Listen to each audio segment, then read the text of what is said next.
Hey, thanks for joining. Today I'm talking about saving more on your utilities.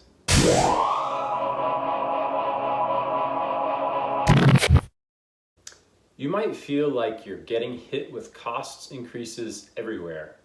Inflation is driving costs of most goods higher, and we've seen the war in Ukraine drive oil costs higher.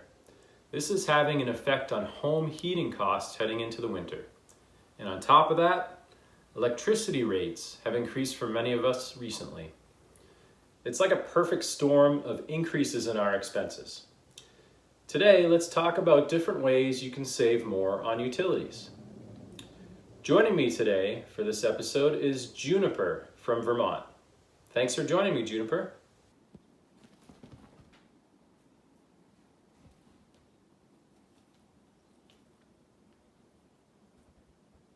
The first thing I want to discuss when it comes to utilities is utilizing a budget plan.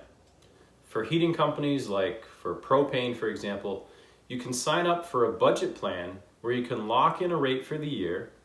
Your prior usage defines your expected cost for the year, and you pay a fixed amount each month for that year, often 10 months from August through May, for example. When June comes around, if you have used more than your budget plan specified, then you owe money. And if you have surplus where you didn't use as much as expected, then you get a refund or apply it to next year's balance. This is a good way to keep your costs consistent from month to month and not have fluctuating costs in the winter from increased usage of heating, for example.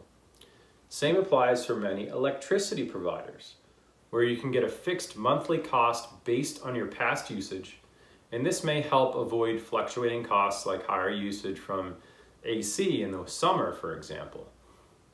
Anyways, these budget plans are certainly something to consider to keep your costs consistent.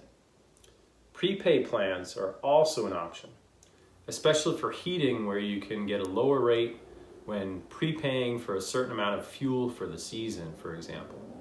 Next, shop around with your utility.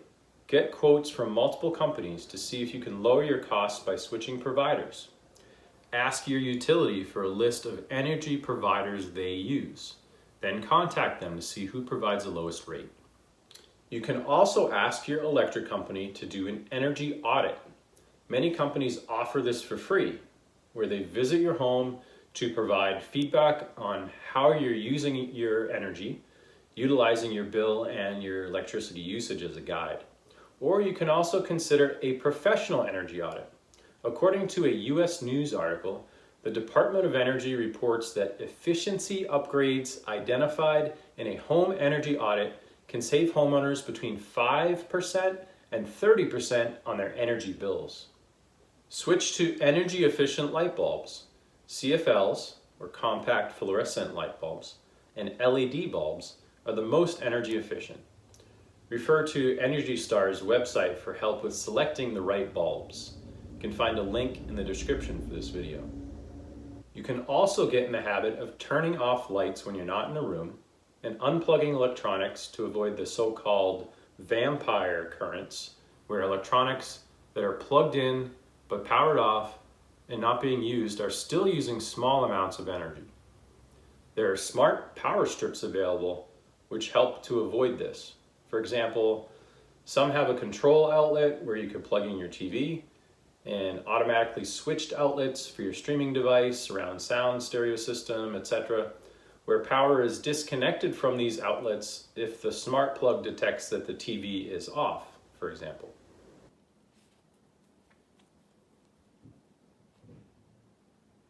That's a good bite, Juniper. So, how can you figure out what is using the most energy in your home? There are some plug-in kilowatt meters that you can use to see how much energy an appliance is using. And there are also devices like Sense that you can plug into your electrical panel and monitor energy usage through a mobile app.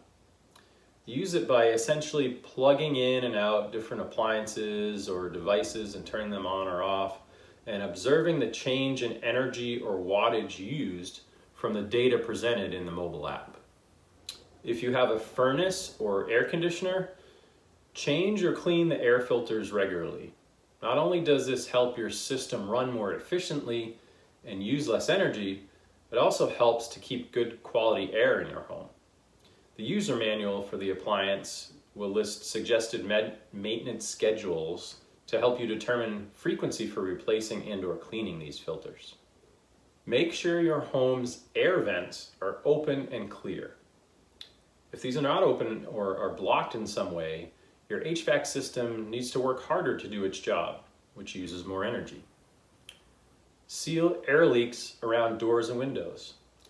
Caulk and weather stripping is effective, but you need to check for wear and tear with these, as they only tend to last a few years and need to be reapplied.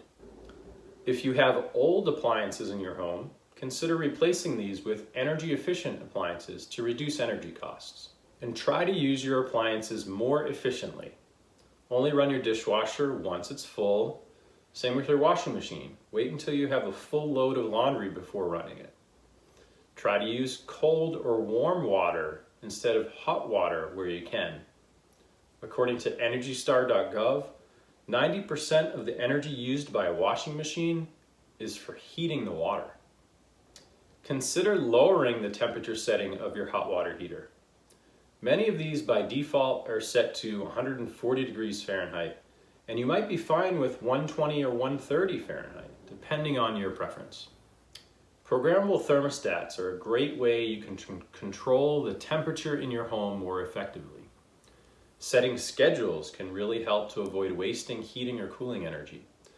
For example, when no one is home during a typical weekday while you and your spouse are at work and the kids are at school, maybe you all leave the house at 7 a.m. in the winter, and the schedule can adjust the temperature in the home from 68 degrees Fahrenheit to 63 degrees Fahrenheit, maybe at 7 a.m. while you're away, and then adjust it back to 68 degrees Fahrenheit at 5 p.m. when you all get home from your day at 5:30. Smart thermostats also run on schedules and allow for remote control through a phone app, providing lots of features and flexibility that can help you save money on heating and cooling costs as well.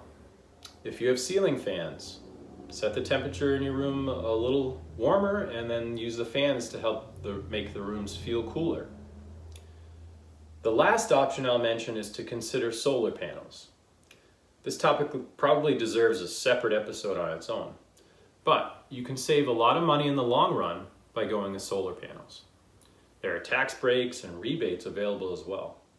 But don't just skip everything else here and go right to solar. Try to reduce your energy usage as much as possible with these other tips before you go to solar, as then your energy usage will be lower and you may be able to get away with a smaller system in that case.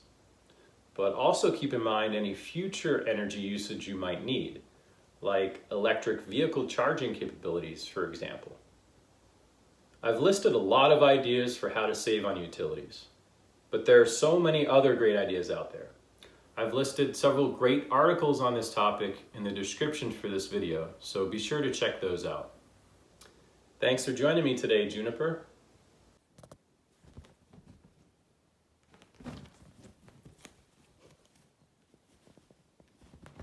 Some crazy playtime there, and thank you for watching.